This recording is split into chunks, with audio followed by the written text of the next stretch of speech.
Welcome, pagans, heathens, and curious Christians to yet another episode of Pagan Haven, where learning builds communities. We're back with yet another episode about three Greek goddesses.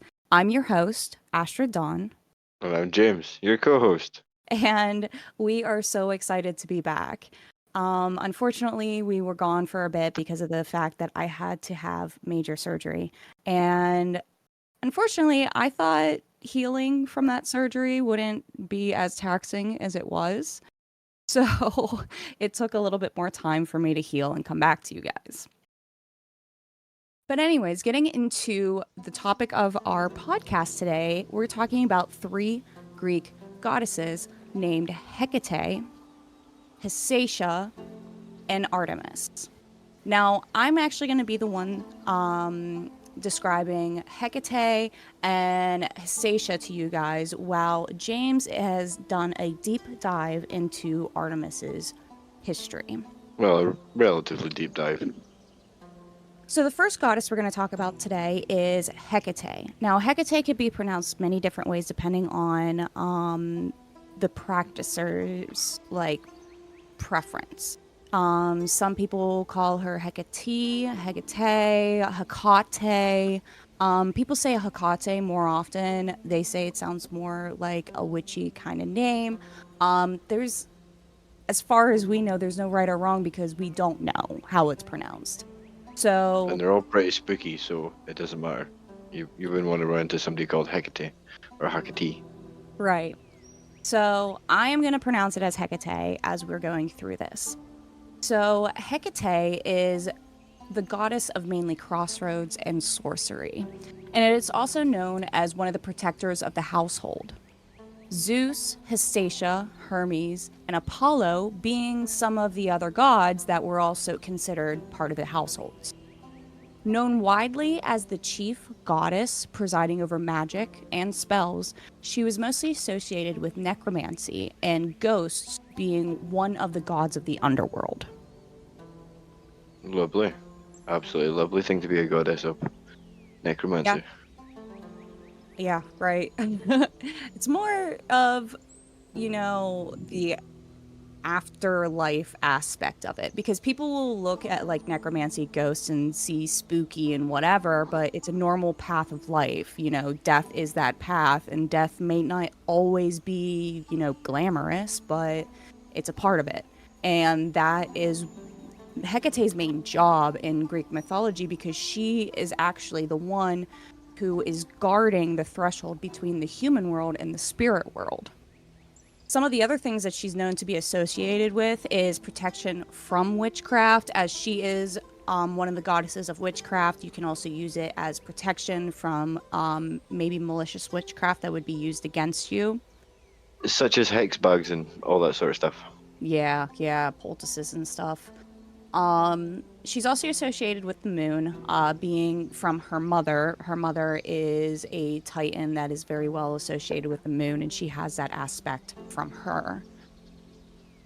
She also has a lot of knowledge about herbs and poisonous plants, and her main focus is around graves, especially graveyards. Kind of like in Norse mythology, how Hel, most of her practices and most of the things that you could do for Hel is visit graveyards. But why? Why visit a graveyard for hell? Well, because Hel is I don't want to say mother of the dead, but she's like the guardian of the dead. So it's, the graveyard is where people are laid to rest. So it's believed that, spirits and stuff are very drawn to that because that's where their body is. So that's obviously where Hel would be. She's taking a whole new level to reaping souls, huh? Well, she's there to watch over them. Well, being kind to souls then, not quite reaping them. Yeah.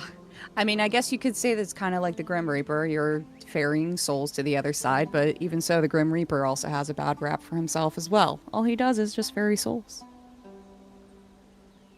Well, then she is reaping souls. mean, I'm happy for her. Hecate's earliest appearance in literature was, and I'm probably going to pronounce this wrong, so I do apologize, was in the Hestoids Theology in the 8th century. In it, she is depicted as a goddess of great honor with domain in the sky, earth, and sea. In post-Christian writings, she is depicted to have rulership over earth, sea, and sky, as well as known as savior, mother of angels, and the cosmic world soul. Hecate also became friends with Persephone as she tried to make her transition into the underworld after basically Hades kidnapped her and forced her into marriage. Um, Creep. Nothing that I creepy mean, about that whatsoever. A guy underground just forcing and kidnapping people into marriage. That's oh, that's what, most mythologies are, tragic love stories and just very tragic.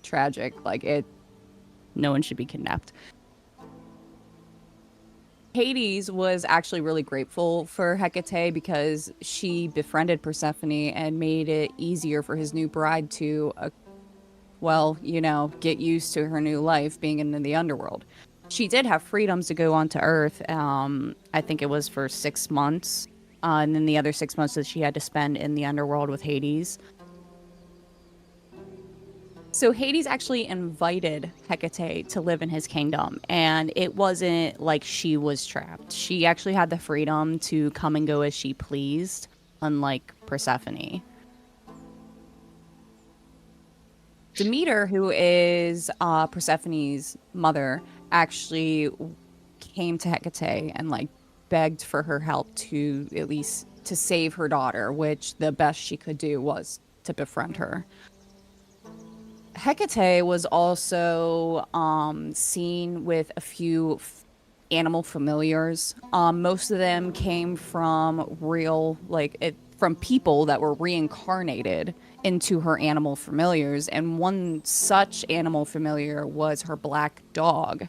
That is a black, this big black hound, basically, and it is supposed to be the reincarnated queen of Troy. I am very bad at pronouncing those names, so I'm not even going to attempt that one. But it was the smart Queen of move. Troy that, exactly. It was the Queen of Troy that was there at the fall of Troy. And she had cast herself into the ocean. And when she was taken by the ocean, she was reincarnated into Hecate's familiar. So she did it to herself. Yeah, I guess so. But why?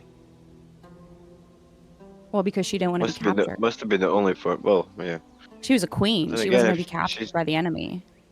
if she can check herself in the ocean and turn herself into another animal, surely she can break out of a prison. Like just saying. I don't know. Hecate was viewed to be dressed in a long robe, holding dual burning torches. In some depictions, she holds a key, as she is viewed to be the keeper of keys. Going along with the whole crossroads thing, because different paths lead to different things, and that's like different doors opening for you. So she's the keeper of the keys of the doors that you have for opportunities. So does she pick them, or is that just up to you? Does she unlock the door? Like, kind of curious on Well, how that process works. Just out of sheer Destiny is curiosity. normally destiny is normally you following your path. Normally the gods open the doors for you and you just walk down them. The gods. Fair enough. Just curious. Because if she That picks the doesn't mean that you destinies of can't others, I follow your wonder if she knows something more than we do. Yeah, and that doesn't mean that we can't follow our own path ourselves. I mean, they do open doors for us, but that doesn't mean we have to take them. True. But I wonder if they're seeing. I want to know what they see that we can't. That makes them open that particular door. I'd like to. Well, especially with Hecate, she had the power of, oh my gosh, I hate when words just leave you. Foresight. She had the power of foresight, so she was able to see like different versions of futures that could come. Some gods do have it, depending on their skill sets and their attributes. Some of them do have the power of foresight. I don't know if I'd want that ability or not. Yeah, that would be a rough ability to have. Seen so much and having to make the right decision, whether you like it or not. Right. She can also be seen dressed in a knee-length maiden skirt and hunting boots, accompanied by a pack of barking dogs, which one of them being her hound. In later representations, she's actually seen in triple form, going along with the different crossroads. The three bodies stand back to back so that they're looking in all directions, so that they can see down all the directions to make a choice. However, in some versions, they actually have Hecate, Persephone, and Demeter standing back to back, as it being the mother, the daughter, and the savior.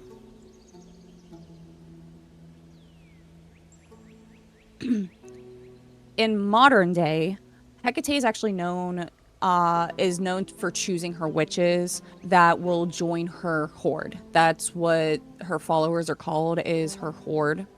She always seeks out those who are shunned. She likes the oddballs, the people that are like not wildly like received by the public. The unpopular ones, the Yes. ones that have very little friends, feel like very little meaning in life, and she helps guide them to hopefully something better. It's not just that, but she also believes that they have a power in them because standing against the grain, being shunned from normalcy, it tends to lead to a different kind of strength and power in you. Hmm. Hecate's horde actually honors her on the new moon, which is considered the dark moon. Purifying rituals will be done while asking for protection through the new lunar moon. Because she is the caretaker of the dead, most witches will choose to do these rituals in a graveyard. What is very much believed among her horde is that fear is what separates us from Hecate. We fear magic, we fear having our secrets uncovered, and we fear death. Fear keeps us from Hecate. In the rituals, the important part is washing of hands. You have to do a hand washing ritual that you more or less will do with purified water, which is mostly moon water. I mean, you can use any type of purified water that you would like to use, but you want to bathe your hands in that moon water. And it helps to have it from the previous full moon, obviously, to take you into the next cycle of the moon. So you wash your hands per cycle, or is So it basically, like once a a month. daily thing? Yeah, I was just Yeah, curious you. if it was like a daily thing where you had to do it. Like Muslims do their prayers, they do theirs 3 times a day, 3 times a day. Yeah, So I these didn't know if are it was like a ritual like that. right. And so, like, these are the rituals that you do every time that it's a new moon. So, like, when it's a dark moon, there's no moon out in the sky. Another way that Greeks uh, represent their gods and goddesses, the way that they um, show their. Oh my God, why can't I ever think of words? Stop panicking, my man. I Just know. chill. Greeks, how they actually honor their gods on a day to day basis is by having shrines, which in Norse mythology we call them altars, but in Greek they call them shrines. They're the same, just different names and meant for different kinds of reasons. For her shrine specifically, you want to have something that symbolizes the four elements, or at least the four directions with the crossroads. Placing a pestle and mortar, sage wand, candle snuffer, and herbs for her are some of the most common items that you could see around her shrines. Keys are another common symbol shown around her, as she is the keeper of keys. But the most important thing to keep in mind when you're building any shrine or altar is that you need to have that personal touch for your deity, because these are gifts, these are sacrifices that you are giving to your gods. So you want to make it personal. Why sacrifices? Like, does that just involve? It involves killing something. So I'm not that no, bright. Remember this. um, back then, that's what you would think of is blood sacrifices. Nowadays, and like I'll use my altar as an example, I have an altar for Freya and Fenrir.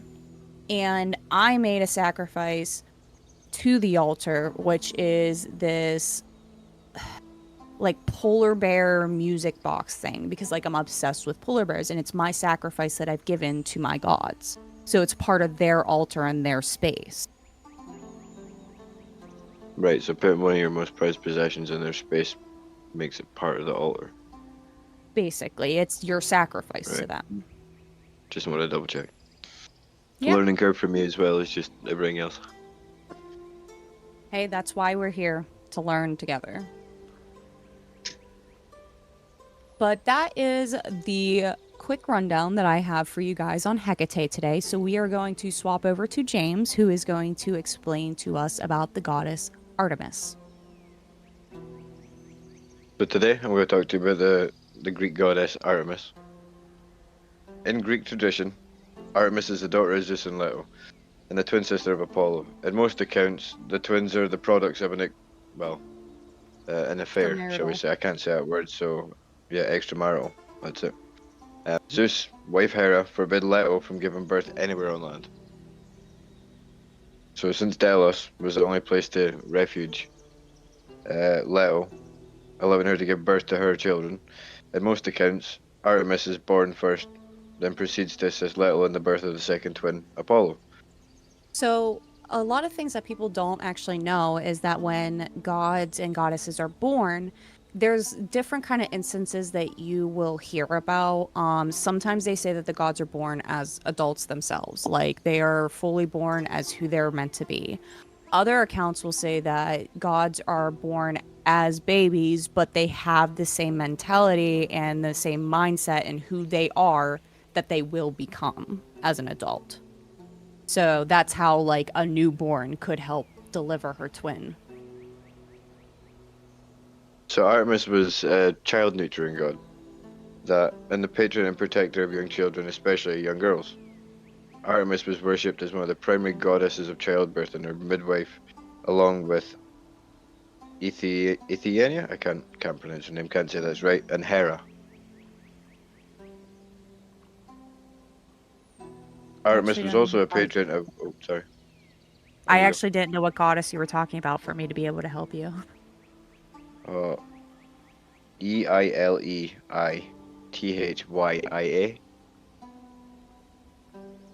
Hold on, I'm gonna bring up Google and have you spell it again. Say it again. Eileithya.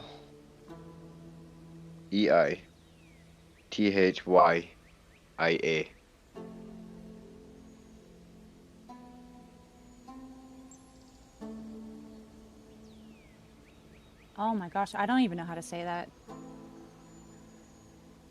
Yeah, I don't even know how to say that. Well, if you can't say it, I'm not going to say it, so they'll have the spell and they can look it up. Yep. Yep. Professionals. Yeah.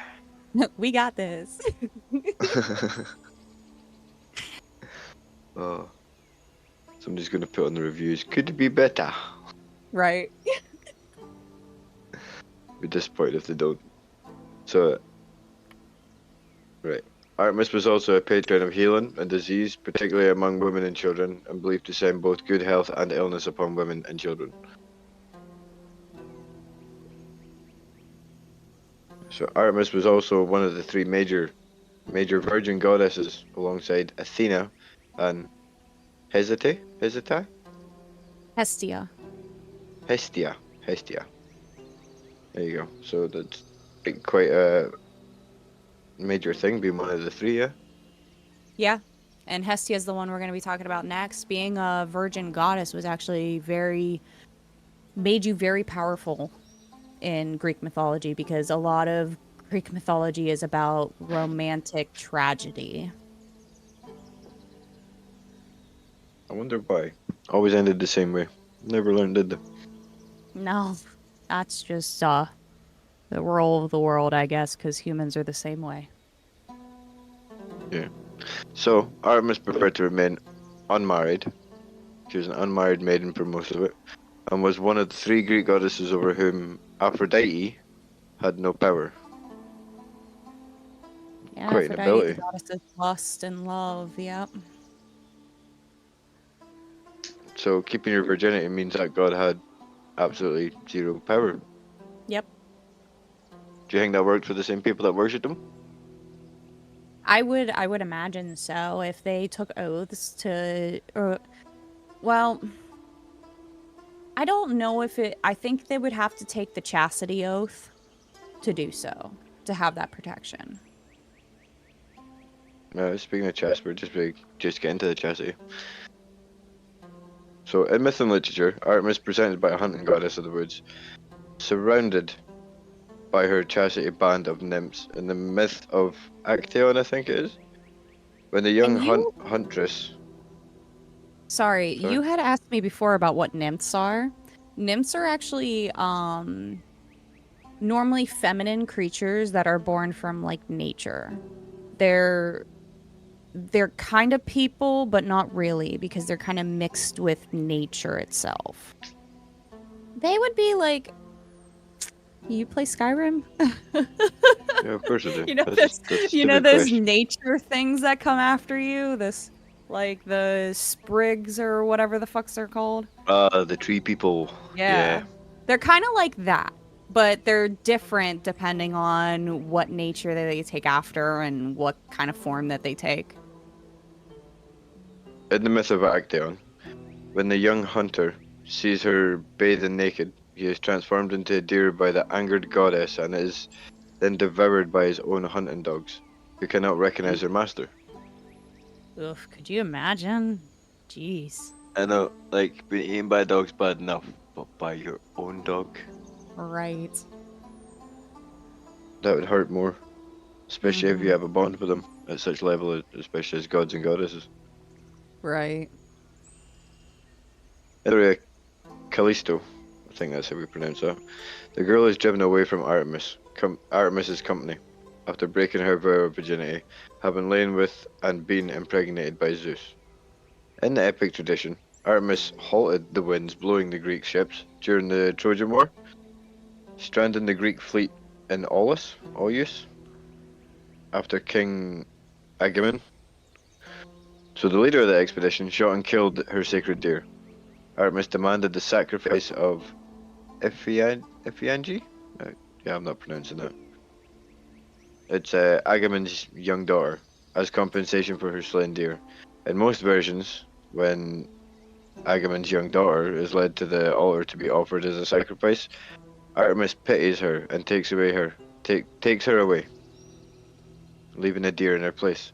In the war that followed, Artemis supported the Trojans against the Greeks and challenged Hera into battle.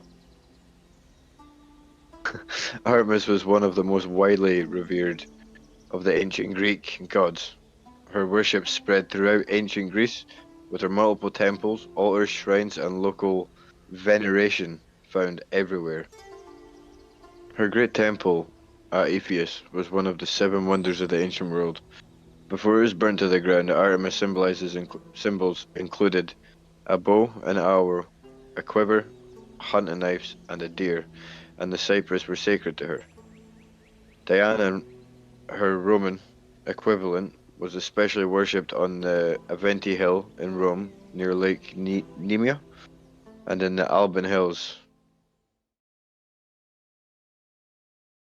Before we get into our last Greek goddess, Hestia, we are going to talk to you about Pagan Heaven Podcast and Astrid's Army as a company. First off, I want to thank everyone who had stuck around the entire time that we were absent. I very much appreciate just all the kind words and everything that you guys leave for us. And I'm so happy to be back here. Moving forward, we are both building up not only just a Pagan Haven studio, but trying to get our equipment back up and going. And, moving forward, getting our store going and our website going. But we need your guys' help. So, first off, before we even get into all that, I definitely want to say me and James are the type of people that believes that people should be allowed to live their lives with all the basic human rights that they should have. There should be no oppression or all the stuff that's going on in the world right now. We want to make it very clear that this is a community where we all come together to learn together because we want to understand that there are not that many differences between different cultures, that they are just like there's similarities with different names. There's so much more in common that we have with people that we don't even recognize. And here in Pagan Haven, we believe that we all belong, we all should exist, and we all should have the right to be able to live our lives. So when it comes to a stance on what's going on in the world, we just want to make it clear that that's our stance, that people are allowed to live and be free. But to be able to get back to helping Pagan Haven podcast, Astrid Army as a company, I just want to be able to point you guys in the right directions of what maybe you could do for us. So if you look onto our Astrid's Army website, there is a how to support us section where it shows you a free way of supporting us. It shows you how you could make donations, or you can even buy the equipment that we're looking for our studio and making the show better for you guys. There is now a new store under Astrid's Army called Spell Castrids. This is going to have our basic witch boxes shortly being posted. It's going to have our t-shirt designs, our book bag designs, and as we move forward and our artists bring out these awesome new designs that they have, our store will grow. So please take a second to be able to check out astradsarmy.com. And you can also check out our social medias by following our Pagan Haven TikTok. If we can get that up to at least 10,000 followers, we will be able to go live on one of our recordings so that maybe we can actually answer questions that you guys have while we're talking about it. It would actually make it better because most of the time you're asking questions that other people are trying to ask as well. And it'd be beneficial for all of us. Very beneficial. It's always good fun having a good Q&A, yeah. Yes. And we have so many more episodes planned out for you guys that we're going to hopefully crank out here soon. But again, I want to thank you guys for sticking around, supporting our company, supporting our podcast. And please, please, please, if you want to continue seeing us, and we're going to be doing podcasts more frequently. So if you want to see more of us, look into the ways that you can support us. Like I said, there are free ways just by liking, commenting, sharing us, get our videos out there, get the plays. And then you could do either a cash donation, which if you hit certain requirements, you are actually able to get a free t-shirt or a free book bag from Spell Castrits. So definitely check out astradsarmy.com and all of our social media sites. So getting into Hestia. Hestia is one of the lesser known gods in Greek mythology. No, however, she's one of the most powerful and the most wealthiest of them.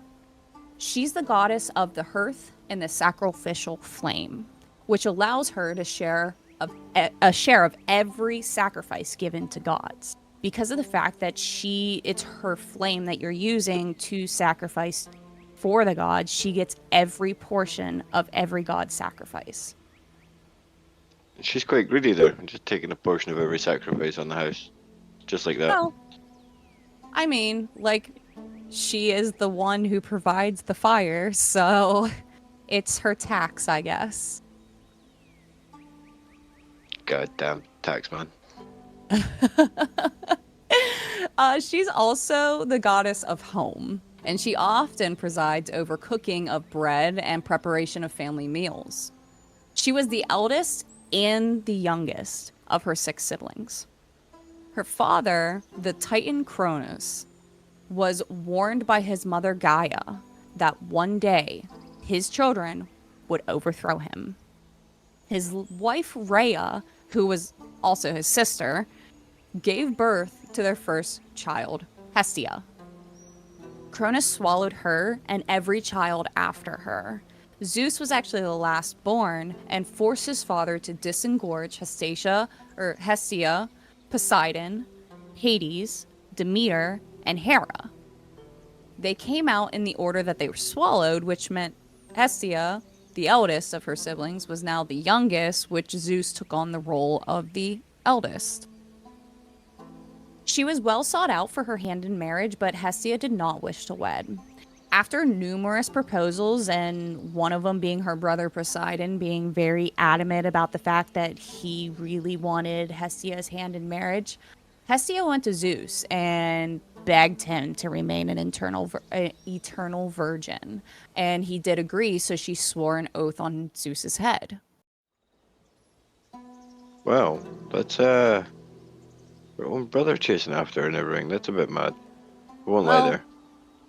so we Did she have have like some sort of thing that allured people to her, or is it just It's not really that, but like if you look just in what we've described today, we have Zeus and Hera, who are brother and sister and also married with children. We have Cronus and Rhea, who are brother and sister with children. It's just very common practice of incest, basically, in mythology. you say this so casually like it's okay? You I never concern said me. it was okay. It's just part of history.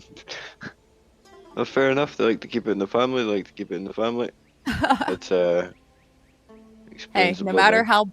no matter how bad history is, you still got to tell it the way it was because you can't change history. Very true. She then took her place at his royal hearth and became known as one of the virgin goddesses and one of the 12 great gods. Although she was not really well known, and the only reason she wasn't well known is because she wasn't in too many stories that were told in Greek mythology. And that's how you're well documented and well known, is by the stories that were told of you, which Hestia's main story that she was ever told in was being eaten by her father. Ooh, tasty. Right? Like, what way to go? Why would her dad eat her? I don't know. Because he I'm believed that one curious. of his children was going to overthrow him, so he just ate all of his children. Oh yeah, I'm starting to remember his story now. Bit of a weird way to deal with it instead of letting them grow up and then you having like to be able to influence them as they grow. Right, and that's not even just happening in Greek mythology because it happens in Roman mythology as well, which we'll talk about in a second. And Hestia was always seen as a warm person and having a pleasant demeanor due to her connection of the hearth. And since she received a share of every sacrifice given to the gods, she was seen as the most wealthiest of the gods. Yeah, because she was able to grab so much of the sacrifices, For take taxes. a portion from everyone. Yeah, tax man, fuck's sake. I'm gonna be saying that every time now that you bring it up. Now that I know she likes to tax Every, things, she's a tax man. every time you hear Hestia's name. Yeah, tax man, what? So Hestia's equivalent in Roman mythology can actually be seen as a less warm version of her, but more powerful. Just like the Titan Cronus and Rhea, Roman mythology had Saturn and Ops. Saturn also swallowed his children, one of them being God Vesta. damn. Yeah, What is with Saturn people swallowed his. eating their kids? I couldn't tell you. I don't think there's need. I think they went a bit overkill. Vesta, her temple actually contained the sacrificial flame that connected to all the sacrificial flames for the gods. She was actually known to whip her priestesses if that flame would go out. That's Damn. going with her less warm, part of her comparison. Yeah, there was no need to whip them. You could just ask them. You were like the fire hand. Damn. Vesta's priestesses had to also take a 30-year vow of chastity. So Must just be to secure some sort of connection between them. So Yeah, probably. And it probably also gives them the same protection she would have as being another virgin goddess, because she is a virgin goddess in Roman mythology. So going back to Hestia, Hestia was often depicted in Athenian vases, painted as a modestly veiled woman. Sometimes she would be holding flowering branches. In classical sculptures, she would be veiled holding a kettle as her attribute. However, there are not many stories, as I said before, about Hestia, so there are very little depictions of her. And actually, people actually get the depictions between Hestia and her Roman counterpart like mixed up all confused. the time. Yeah, because they were depicted in the same way, which is something we always talk about, where we're talking about these differences that are actually similarities with different names. So, modern day worship of Hestia is focused on the home and the kitchen. When you sit for every meal, it is very good practice to set aside the first bite of your meal for her. Around the fireplace, you want to leave things like olive oil, pure water, bread, poetry, and even pottery or pictures of a home that you aspire to one day live in as a sacrifice to her. Cooking, cleaning, crafts such as sewing and crocheting is also seen as another way to connect to Hestia's energy, which is something I guess I connect with unknowingly because I crochet and I sew and do all of that. But anyways, that is the episode for you guys today. I am just so excited to be back for you guys, and our next episode is actually going to be about the basics of witchcraft. Further out, we do have some more episodes planned. We actually are planning on doing an Egyptian episode, just like we did with this Greek one, where we're going to put up for you guys to be able to vote on which 3 gods that you would like to learn about. Moving forward, we're probably going to have voting mechanisms on our Ashes Army website so that you guys are able to vote for what kind of topics that you want to hear next, or, because we want to hear from you guys. We're doing this to teach people what they want to know. This is how it started. So we want to hear your guys' feedback in ways that you think that we could do better in our podcast. And we want to hear your suggestions for topics that you guys would like to learn about. Because personally, I would love to teach more about the different kind of religions. Because when we started out, it was mainly Norse. And I would like to branch out so that we can speak about different types, as in how I really want to do an Egyptian one. The Egyptian one does seem like a fun idea. I'm not gonna lie. That could be an Well, interesting bit of research done there. I don't know. When I started learning about religions, before I even knew about Norse, Egyptian was the one I learned about because I loved Egyptian. I actually Mm. have an Egyptian papyrus downstairs that I got, that I will be hanging up in the Pagan Haven studio whenever that's completed. Get it done. Definitely go get that bad boy hung up. Oh yeah. I'm definitely excited to get that studio started. I mean, it's going to take time obviously, but that can be hurried up if we get donations help from our, fans and people who want to help us out. So, yeah, guys, just keep on top of us. Look at our Instagram, look at our TikTok, and it will show when our next podcast will be posted. And possibly we're going to have a new schedule for you guys where we're going to be able to schedule these podcasts to come out on certain days of the week or certain like weeks of the month or, moving forward.